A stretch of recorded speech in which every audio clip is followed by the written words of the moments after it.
ስሜ ቤተልሔም ጉቺ ይባላል። ባጋጠመኝ የልብ ህመም ምክንያት በግራ በኩል ያሉት ሁለቱ ቫልቮች በፕላስቲክ ሰርጀሪ መቀየር አለባቸው ስለተባለ እነሱን ለማስቀየር ደግሞ ከ1.1 ሚሊዮን ብር በላይ ስለጠየቁ ስለማድረግ ደግሞ እኔ አቅሜ ስለማይፈቅድ የቻላችሁትን እንድትረዱኝ።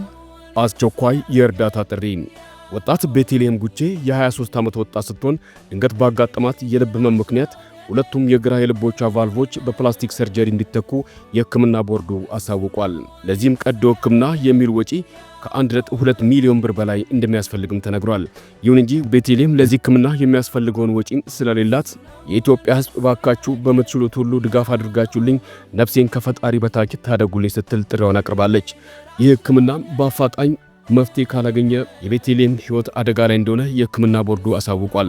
ለተጨማሪ መረጃ በስልክ ቁጥሮች በ0922 78717 እንዲሁም በ0939 475255 ለድጋፍ በተከፈቱ አካውንቶች የኢትዮጵያ ንግድ ባንክ 1038352457 እና በአዋሽ ባንክ በ013 47 13 75 60 700 ድጋፍ በማድረግ የቤተልሔም ጉቺን ህይወት ከፈጣሪ በታች ህይወቷን እንድንታደግ ጥሪያችንን እናቀርባለን።